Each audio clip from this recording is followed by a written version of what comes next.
Faites place. Place au pur MC comme Currency. On aime les gros nias, cuirassés, le cognac Hennessy. Yo Barlou, c'est 7 Geeks pour Rap Elite. Check l'interview sur le site. Barlou. Ça va quoi, cette cool? Ça va et toi, ma gueule? Ouais. On se voit après 1 an. Ouais, 1 an et j'ai eu le temps de faire quelques dates de concert et de faire un album. T'as vu ça, gros? Ouais, t'as fait ça assez vite pour une fois. Hein. Avec de l'écriture riche en plus. Hein, ouais, toujours ils arrivent à en sortir un tous les 6 mois, mais avec le toi, contenu, attention. Hein. Ouais, tu es compliquant, t'es punchline, toi, c'est pendant les tournées. Parce que là j'ai recherché aussi dans les archives. Là. Ah ouais. Je le dis dans le morceau Maître de cérémonie. D'ailleurs, j'ai écrit ce texte en cours de promenade avec Younes Latifi.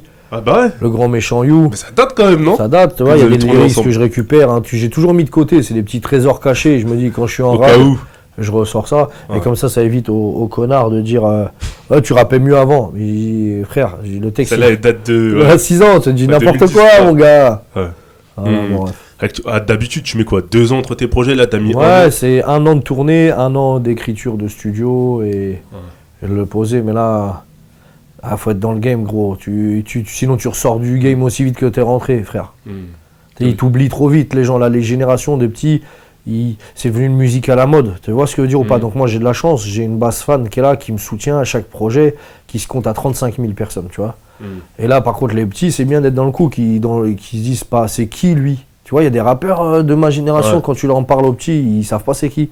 Donc, moi, j'essaie d'être dans le coup quand même que mon fils qui a 15 ans, qui est au collège, quand on lui dit c'est qui ton père, et tout le monde le connaît, c'est qui, tu vois, je veux dire, pas lui, c'est mon témoin, tu vois, c'est mon suspect, tu vois. Comment est-ce que lui, il voit ta carrière? Parce que maintenant, il a conscience de ce que tu fais. En plus, il peut écouter aussi d'autres rappeurs. Bon, après, moi, je le force à m'écouter. Je lui dis, je vais te péter ta gueule, toi, si t'écoutes pas. Carrément.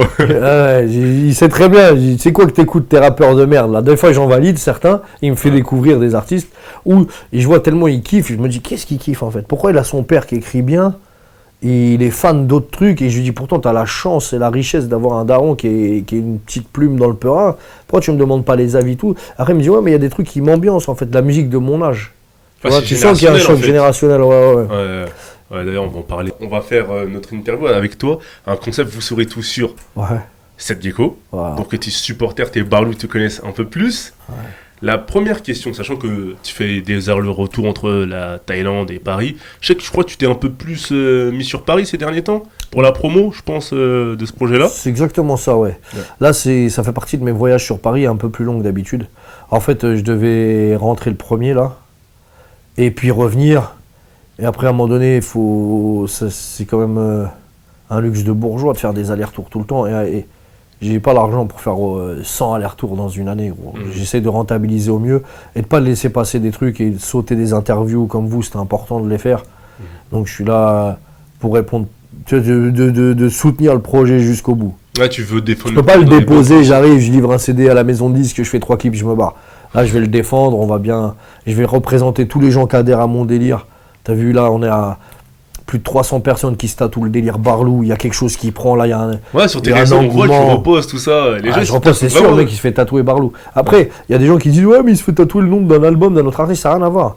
Barlou, c'est un lifestyle, c'est un style de vie, ils l'ont compris les gens, c'est un état d'esprit, ils se font pas tatouer 7 Gecko ou le nom d'un label ou quoi que ce soit, tu vois ce que je veux dire ou pas? Barlou, c'est Loubar en fait, il y a des gens qui se sont déjà fait tatouer Loubar sur eux, tu vois ce que je veux dire? Bah là, moi je l'ai changé. Je travaille dans un bar, il n'y a que des loups. C'est Barlou, frère. C'est Barlou-garou, gros. Et si tu devais définir ton pire souvenir en Thaïlande? Ah, frère, c'est les blackouts, gros. C'est l'alcool, tu te réveilles le lendemain. Frère, je te dis, mais j'ai fait quoi hier? Et après, tu dis, mais t'as fait ça? Non. Mais là, t'as fait ça, t'as pissé contre le bar devant tout le monde, t'as fait ceci, cela. Et après, quand tu retournes au taf, au bar, tu vois, il y avait tous les staffs qui sont là, t'as honte de ouf. Je dis, qu'est-ce que j'ai fait? Ils vont me dire, oh non, hier, après, le truc qu'on aime me dire, c'est, on t'a pris en photo, hier, t'as été pris en photo. Tous les staffs, ils t'ont pris en photo. Merde. Et là, t'as une frayeur, quand t'arrives, t'appréhendes, et je vois, personne ne dit rien. Personne ne te dit rien, en fait, mais tout le monde était bourré, gros. C'est-à-dire qu'en fait, là, tu crois qu'il y a que toi qui est bourré, et que tout le monde était à jeun, mais tout le monde est bourré, donc c'est la fête. Et aussi, le pire souvenir, c'est quand dans la maison, mes petites, j'ai bu, genre, la veille, je dors, je me réveille, je dis putain, ils sont où mes bijoux? Elle est où ma montre? Elles sont où mes dents? Mes dents en or. Et je sais que la petite, elle rigole et je l'ai entendu trifouiller celle qui cache les bijoux. Et ça, c'est ma pire hantise. C'est de me réveiller, de ne plus avoir rien et que je les ai perdus. Combien de bobs j'ai perdu, de lunettes. En boîte de nuit, gros, j'ai des trésors pour les barlots, en fait. Mais avec l'âge, là, t'as 36 ans, je pense. Ouais. T'arrives toujours à encaisser l'alcool. Je bois plus. Ah, ça y est, t'as arrêté. Ça fait depuis le dernier interview, j'ai levé le pied sur l'alcool un petit peu. Je m'amuse des fois. Avant les concerts, j'aime bien maintenant. Avant, je buvais pas. Ça me faisait des trous de mémoire. Ouais. Pareil, des blackouts, tu vois. Ouais. Vite fait, très vite, 2-3 verres, boum, après des fois perte de mémoire sur les lyrics, tu vois. Et après, je me suis mis à l'eau. Maintenant, avant les concerts, c'est le seul truc où je me permets de boire juste un petit peu, histoire d'être un peu détendu. Ouais, c'est rigoler avec les potos. C'est le moment où en fait, je retrouve toute mon équipe. Ouais, je sais ce que je veux dire. On s'est pas vu, on s'est manqué. Ça fait une semaine à dire, on se fonce dedans, on rigole un peu. Et qu'est-ce qui te manque quand t'es en Thaïlande de la France, ouais. Bah, ma mère. Puis mes potos qui m'ont pas suivi jusqu'à là. Des fois, j'ai eu peur de perdre certains amis en partant là-bas. Donc j'ai essayé de faire venir au maximum tous mes frérots de France et les faire bosser avec moi, soit en tant que DJ, venir taffer avec moi, en fait, vivre avec moi au quotidien là-bas. Donc c'est pour ça que j'ai pu continuer à Pera en étant là-bas. On a ouvert un studio avec mon équipe, Cody McFly, Jason Voorhees, il est venu me suivre. Martinez, mon producteur, il est venu me suivre. Il avait laissé son appart en France, après il me le laissait pour que moi je reviens ici. Voilà, mon gars Lamine, mon backer, mon assistant de tous les jours. Et puis je laisse quand même ici ma mère, mon fils, mes meilleurs amis. Et ça me manque un peu de les voir quand même. Mais il y en a quand même qui prennent l'initiative de venir me voir en Thaïlande. Et c'est toujours mieux de se voir sous les palmiers que là, t'as vu, là je commence à... le teint blafard et tout, frère. C'est comme la dernière fois, ouais. C'est horrible ça. Dès que je commence à voir que je suis bien blanc dans les photos, on voit les veines turquoises qui apparaissent, on dirait un poulpe échoué sur une horrible méduse, mec.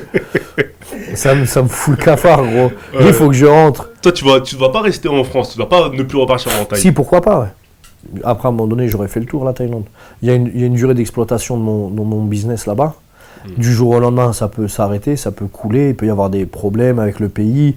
On ne sait pas comment ça peut se passer. On n'est pas à l'abri d'une galère. De toute façon, il y a toujours le pied-à-terre, il y a la daronne. Jusqu'à ce que Dieu lui prête la vie le plus longtemps possible. Et elle sera toujours là pour m'accueillir, t'as vu. Parce que c'est vrai que tu dis dans le morceau Barlou, je comprends mieux les Noirs et les Rebeux depuis qu'en Thaïlande j'ai des problèmes d'immigration. Mais comment est-ce qu'ils se caractérisent ces problèmes d'immigration là-bas ? Bah que tu seras jamais un Thaï, quoi. T'as beau te tout suivre, d'avoir des enfants là-bas, de parler la langue et tout, pour eux un étranger reste un étranger. Et ils t'appellent l'étranger de la manière la plus péjorative, tu vois. Ils disent des Français ou des Européens ou des touristes des phalanges. Mais le mot phalange, c'est comme si quand des blancs, ils pourraient dire d'un noir, ils allaient dire regarde négro ou l'étranger. Tu imagines le mot comment il est violent d'appeler quelqu'un un étranger, frère. Je n'avais pas pris conscience, moi, de ce mot-là quand les vieux Français parlaient de l'immigration, tu vois, qui disaient c'est des étrangers. Tu l'as déjà entendu, ça, plus jeune, tu vois, ou pas ? Ouais. Et là, je me suis rendu compte de l'impact du mot, comment il est violent, frère, d'appeler les gens les étrangers, frère. Parce qu'il y a une intonation, tu peux dire l'étranger, enfin, un peu de... Non, l'étranger, c'est un étranger. Il est étranger, il est étrange, frère. C'est un strange, mon frère. C'est-à-dire, t'as un X-Men, quoi. T'as un mec d'un autre pays ou d'une autre planète. Immigré, c'est ça ? Non. Un terme moins fort ? Non, c'est pas ça, c'est parce le français. Ah ouais, je vois ce que je veux dire. L'étranger. Le mot étranger, on n'est pas étranger, on est sur la même planète, frère. Piccolo, c'était un étranger, il venait de la planète Namek. Tu peux dire, lui, c'est un étranger. Un extraterrestre, tu vois, on veut dire, l'intraterrestre. Il y a un autre terrestre, il y a un terrestre. Ouais, tu vois ce que je veux dire ou pas ? Ils créent une division, t'es pas comme eux en fait, tu vois. Tu le ressens ça. Mais comment tu réagis quand face à la police, face au problème des papiers, des contrôles de permis de travail, de l'immigration, tout ça, tu sens que t'es pas chez toi, ils te le font ressentir ça. Et toi tu réagis comment quand tu le fais ? Je prends sur moi, tranquille.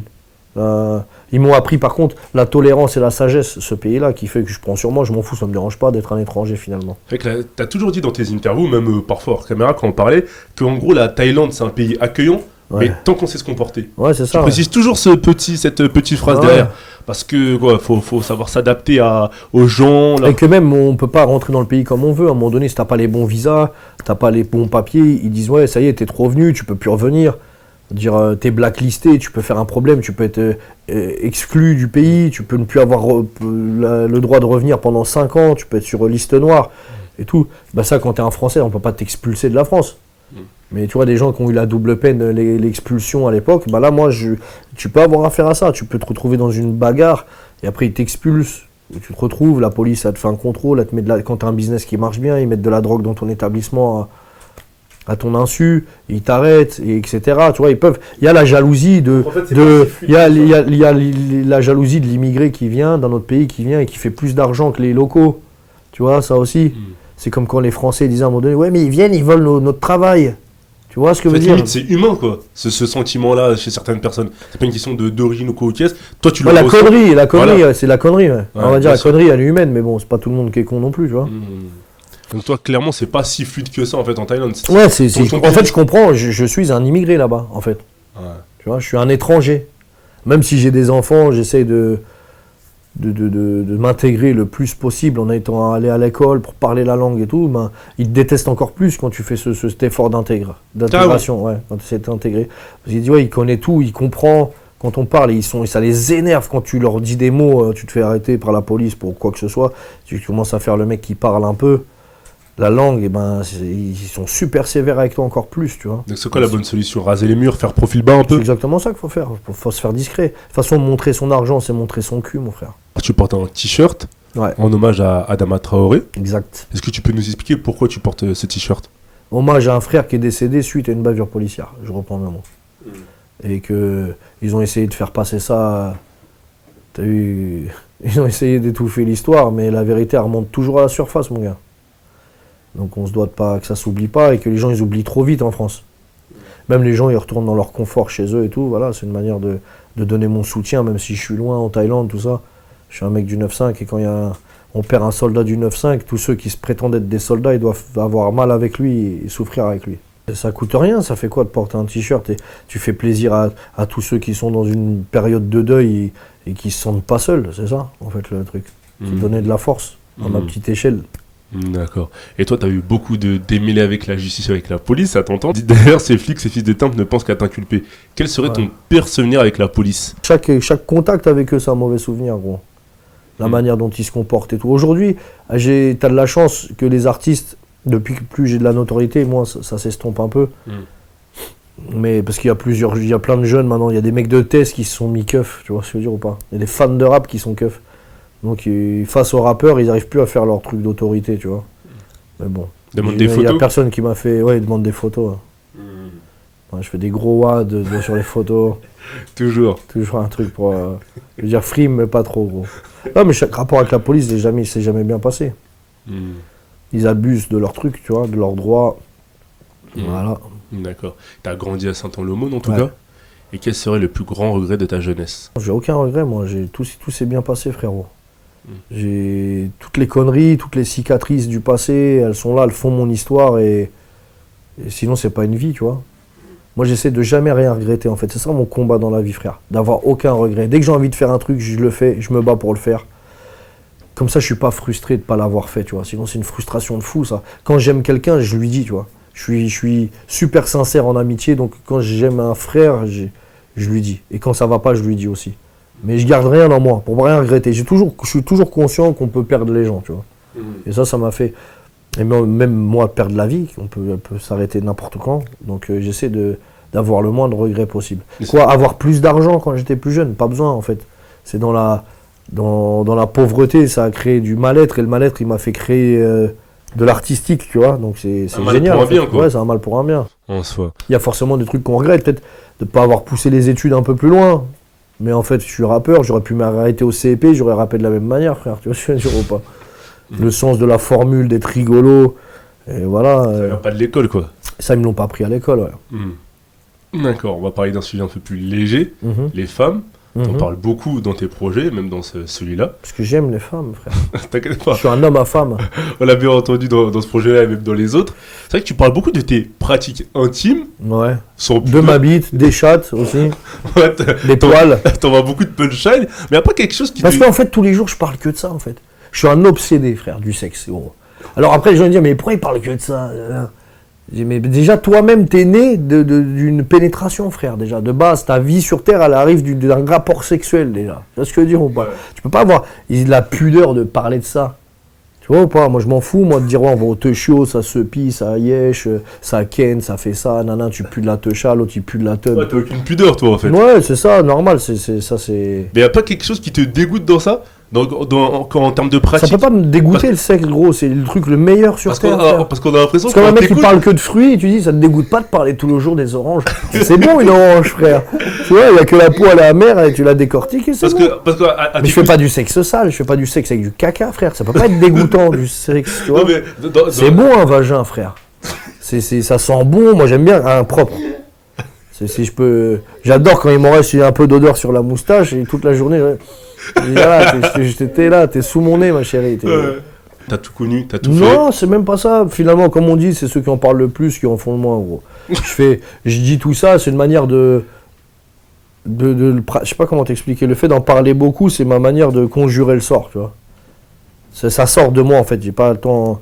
Dès que j'ai des envies, des pulsions sexuelles, et ben pour éviter, c'est une branlette spirituelle. Voilà. C'est une branlette du cerveau, du cervelet, en fait. Tu vois. Ouais. Je sors toutes les mauvaises choses qu'il y a en moi. J'évacue le stress en parlant de sexe. Ça me fait du bien. Comme ça, j'ai pas besoin de pratiquer, en fait, finalement. Ouais, c'est ta manière à toi, en fait. Ouais, d'expurger le truc qui est en moi, tu vois.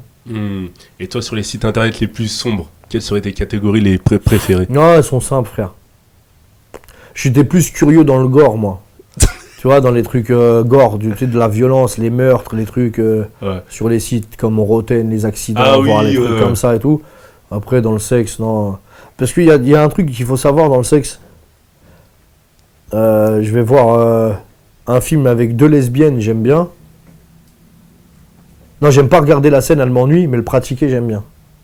Faut le vivre. Tu vois, regarder une scène où une meuf, elle se fait démonter par plein de gars, ça peut m'exciter de le regarder, mais de le pratiquer, j'aime pas. Ah, ça dépend. Ça dépend, en fait. Ça dépend du contexte, ça dépend. Ok. Comme il y a des choses qui peuvent rester du domaine du fantasme, et c'est bien. Il y a des choses de la pratique, elles sont bien. Mais il y a des choses des trucs que je ne vais pas réaliser ou faire, j'en ai pas besoin, en fait. Je m'éclate, je suis bien. Je suis pas à plaindre à ce niveau-là. À la limite, tu préfères laisser ça dans ta. On n'est jamais mieux branlé que par soi-même, frère. Ça, faut le savoir. En plus, c'est le punchline que t'avais déjà dit. C'est là, ouais.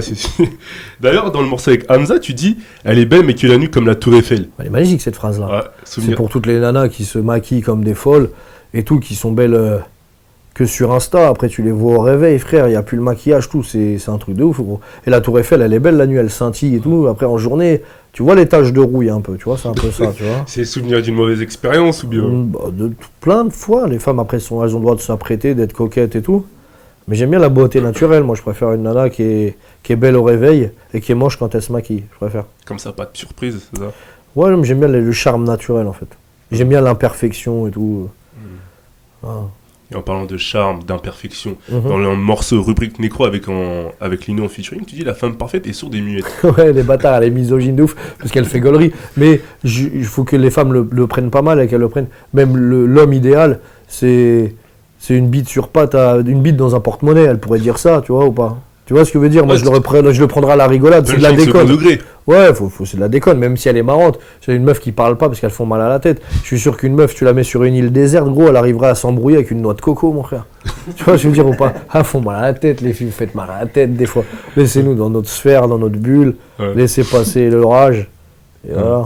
Sachant que toi, t'es un citoyen du monde, t'as, à mon avis, connu beaucoup de femmes. Ouais. Quel serait le profil de la femme idéale? La femme idéale, c'est ma mère, gros. J'aurais aimé avoir une femme qui est aux petits soins comme ma mère. Et depuis, t'as 36 ans maintenant, t'as pas connu ça? T'as eu des enfants? Si, t'as voyagé à travers le monde? Mais pas aussi, c'est pas aussi, tu vois, c'est pas comme la maman, frère. Est-ce que c'est pas un challenge impossible? C'est la femme de ma vie, ça. Est-ce que c'est pas un challenge impossible de trouver? C'est le challenge impossible parce que on est des connards et dès que t'as consommé le fruit défendu, frère, t'as envie de passer à autre chose, c'est tout. C'est ça, c'est nous, c'est le côté plus éternel insatisfait. C'est ça. Parce qu'à chaque fois, je cherche quelque chose mais l'amour d'une mère, une femme, elle n'aura jamais pour toi. Bah, c'est sûr, ça sera autre chose, on va dire. En même temps, c'est pas forcément elle qui t'a donné la vie, c'est autre chose. Tu construis quelque chose avec elle. Bien sûr, mais bon, on attend ça. Ça, c'est le complexe d'Oedipe, frère. Tu vois, les garçons, on a un rapport de fou avec notre maman, tu vois. D'accord. C'est-à-dire quoi, si maman cette gecko ne valide pas la femme? Non, des fois, je vais à son encontre un peu, à la daronne. Elle dit, je l'aime pas, celle-là. Je dis, ouais, mais si, tu vas devoir la supporter, parce que moi, je l'aime bien. Voilà. Et après, quand je me plains, elle dit, je t'avais dit, mon fils, et elle a toujours eu raison. Maintenant, on va parler de musique. Ouais. C'est que la dernière fois qu'on s'était vu, tu nous avais dit que tu te reconnaissais pas forcément dans cette politique du buzz. Ça fait 15 ans maintenant que t'es là. Ouais. Tu vois des générations défiler. Ouais. Ils arrivent, ils partent. Ouais. La politique changeait. Mais il y en a qui restent des fois, gros. C'est ça le pire. Ouais, c'est que le massacre, il s'arrête jamais, gros. Tu vois ce que je veux dire ou pas? Ben, même à ton époque, il y avait des mecs en vrai de vrai, ils étaient pas si forts que ça. Ils ont réussi peut-être à subsister grâce à quelques douilles. Non, mais il y a surtout des bons rappeurs qui ont arrêté. Ouais. Des mecs comme Salif, Alpha 520, FU, on les entend plus, mais ils rappaient de ouf. Et eux, ils devraient être encore là. Alors peut-être qu'ils sont partis parce que le public, il n'a pas réussi à leur donner leur trophée et qu'après un moment donné, ils se sont dit, je suis peut-être pas dans le bon combat. Et voilà, il y a d'autres choses à faire sur Terre que d'écrire des mots sur des bouts de papier, tu vois ce que je veux dire? Mais est-ce que ce sont les meilleurs rappeurs techniques, punchline, flow qui vendent le plus? Pas forcément. Non, c'est pas forcément corrélé. Non, bien sûr, je l'ai toujours dit, ça. Le disque d'or n'est pas synonyme de qualité. Donc finalement, cette quête à voilà, disque d'or, je m'en branle un peu. Même s'il y a un côté sentimental, j'aurais kiffé l'avoir. Mais finalement, en fait, c'est ceux qui l'ont pas. En fait, les meilleurs pour moi rappeurs que j'écoute, que j'aime bien et que je valide, c'est ceux qui l'ont pas, frère. Tu vois ce que je veux dire ou pas? Si celui qui a réussi, que j'aime bien, qui a réussi à le faire dans les règles de l'art, c'est Caris, le dernier, tu vois. Et la crime aussi. Dans le style de rap de rue que t'apprécies, punchline. Ouais. Si tu devais définir quelque chose que t'aimes pas dans l'industrie de la musique aujourd'hui. Ouais, j'aime pas toute cette vague un peu trop autotune. Tu sais, il y a rien, il n'y a pas de contenu. L'écriture, elle est pauvre, l'écriture, tu vois. Et qu'est-ce que tu t'y en fait, c'est de vouloir plaire aux meufs, en fait. De cette nouvelle vague de rap qui veut toucher les nanas pour... Parce que depuis longtemps, on a toujours reproché aux mecs, mais ça doit lui rap pour baiser des meufs, frère. Tu t'es mis dans le rap pour baiser des meufs, gros. Moi, je rappe pas pour baiser des meufs, je rappe pour faire partager des jeux de mots, des conneries, des bêtises, des phrases, des répliques, pour faire kiffer l'auditeur. Mais si c'est son kiff, parce que toi, t'as ton style. Mais non, mais rapper pour baiser des meufs, frère, arrête. Tu connais, il y en a, ils sont arrivés dedans par hasard. On sait très bien cette. Ils forcent le destin. En fait, ils ont créé une nouvelle musique que j'aime pas, que les gens ils disent c'est du rap, tu vois. Parce qu'un jour, ils vont écouter une certaine type de musique et là, ils vont dire « Ah, toi aussi, tu fais du rap ?» Et tu sais, ils ont mélangé et tout, tu vois ce que je veux dire ou pas? C'est de la dance, frère. Vous faites de la dance, soit vous faites du rail, soit vous faites de la musique africaine, soit vous faites du zouk. Mais mélangez pas tout ça. C'est bien qu'il y a... Quand à l'époque, tu avais un rappeur, il prenait comme Tonton du Bled de Rimka. C'était lourd. Ça, j'aime bien quand il y a un clin d'œil à tes racines, quand c'est fait comme ça. Quand Ekwe, il avait fait le morceau là, expatrié du coin te parle, quoi de neuf cousin, à l'heure où trop de putes joue la carte de l'assimilation. Le même, perdu le cul entre deux chaises, seul face à mon ego. Je sais plus comment il s'appelle le morceau. Lui, il parlait des problèmes en Afrique quand il arrivait, qu'il voyait les photos du président sur les casquettes des douaniers. Il parlait d'un vrai truc de l'Afrique. C'est pas de la musique festive. Moi, j'aime bien quand le rap, il est dans le... Il t'emmène plus vers la darkness. C'est l'obscurantisme que... T'aimes bien ce côté-là, en fait. Bah ouais, c'est le rap que j'aimais, moi. C'est une musique de rue, pas de salle des fêtes. Mais est-ce que ça peut pas être les deux? Ça peut. Aujourd'hui, ça a l'air un peu. Ouais, je suis pas fan. J'ai le droit. C'est vrai que toi, on aurait dit que c'est un irréductible. Tu changeras pas. Et même quand on écoute cet album, musicalement, même si t'as tenté de nouvelles choses, on n'entendra pas cette posée, je sais pas, sur des instrus afro-caribéens. Ouais, non, je peux pas, frère. Non, je reggaeton, les trucs comme ça. Jamais, frère. Mais c'est pas du rap, alors. Pourquoi pas? Je préfère partir vers le rock, qui est quand même une musique libertaire, marginale, qui sort des sentiers, avec le poing levé, la révolte, tu vois ce que je veux dire ou pas? Du peuple face à l'État, frère. Ça, je l'aime bien, ce message-là. Et quel serait ton meilleur souvenir dans la musique? Bah, c'est de pouvoir dire à ma mère, prends la carte bancaire, achète ce que tu veux, maman. Et que c'est la musique, l'argent, voilà, même s'il y a des impôts à payer dessus, c'est de l'argent propre et tout, et elle risque pas de s'étrangler avec une arête parce que c'est l'argent de l'héroïne, frère, tu vois. Parce que c'est elle, mon héroïne, frère. Voilà, c'était Seth Gecko pour Rappelite, Barlou. Bouh. Non, moi j'ai tous mes barlous, on compte sur vous pour le beau mal, les frérots. Et ton plus mauvais souvenir dans la musique? C'est pas mon souvenir à moi, c'est de voir que les gens ils pensent que tu passes à la télé et que t'es millionnaire, frère. Tu vois? Qu'ils pensent que les rappeurs ils ont des salaires de footballeurs alors que ça n'a rien à voir, tu vois. Parce qu'ils s'y mettent les mêmes habits, ils fréquentent les mêmes boîtes de nuit. Et que ce soit de la michetonneuse ou à la daronne voisine un peu haineuse qui a vu la réussite, et ils se disent ouais, ils passent à la télé, il est millionnaire. Ça, des trucs qui sont faussés un peu. T'as fait un featuring avec Lino, un gros featuring. Est-ce que tu peux nous raconter les coulisses de ce morceau? Bah en fait, on se retrouve à chaque fois sur des morceaux avec Lino. On aime bien faire des grands débats sur le rap, là, des interviews telles, toi et moi. À chaque fois qu'on se retrouve, ça s'arrête pas pour nous arrêter, laisse tomber ça. Ouais. Et on se disait, mais putain, on a fait combien de morceaux tous les deux ensemble? Et finalement, en représentant un peu hardcore, peura, technique, punchline du 9-5, c'est moi et lui encore. Il n'y a jamais eu un petit qui a pris la relève dans ce département-là. Même si on l'attendait avec impatience. Et on s'est dit, viens, on fait un duo pour nous deux, qui nous servent nos intérêts à nous, parce qu'à chaque fois, on donne de la force sur des remixes, tu vois, ou des morceaux à plusieurs et tout. Et j'avais envie de faire un titre avec lui, et l'emmener dans son truc que moi, j'ai préféré de lui dans sa carrière. Tu vois. Tu sais, c'était... À un moment donné, tu sais, quelques gouttes suffit d'Arsenic, là, le Lino de cette époque-là, bah, retrouver des prods un peu de cet univers-là, de l'âge d'or du Peura, moi, 96, tu vois. Et quand tu fais des featuring comme ça, est-ce que ça te met un peu plus de pression, sachant que tu sais que c'est un peu... Non, parce que je sais dans que, ta famille, en fait. Je sais que non, mais ça peut que tirer le morceau vers le haut. Même si j'ai cette pression-là, je me dis, je vais lui livrer un texte avec des bons trucs. Je vais pas dans le texte, parce que moi, je pose toujours avant l'autre rappeur, en fait. Tu vois, toujours. J'ai toujours, moi, déjà écrit quand j'invite un MC. Il pose pas avant moi. Et toi, il y a des featuring que tu as fait où tu t'es dit, là, vraiment, faut que je me mette au niveau. Parce que là, c'est vraiment chaud. Non, il y a des featuring comme Kerry, où je veux dire, ouais, là, faut que je me mette au niveau de faire un texte où je vais pas dire beat, cul, chat, par respect pour lui, tu vois. Et que même lui, il valide pas certaines phrases comme ça, etc. Et c'est tout à son honneur. Et que moi, voilà, j'ai fait un texte, je lui ai fait relire, il m'a checké, il dit ça, ouais, ok, lourd, ça, ce truc-là, il me dérange, est-ce qu'on peut le changer et tout. Et on a fait un titre qui correspondait à nous deux et qu'il a défendu jusqu'au bout.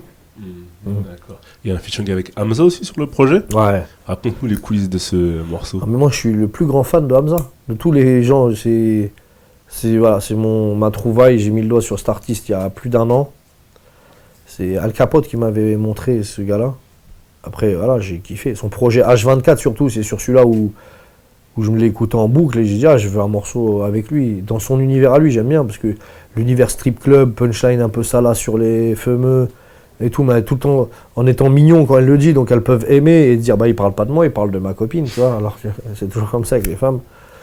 Et si ça blesse une meuf, c'est qu'elle se sent visée, finalement.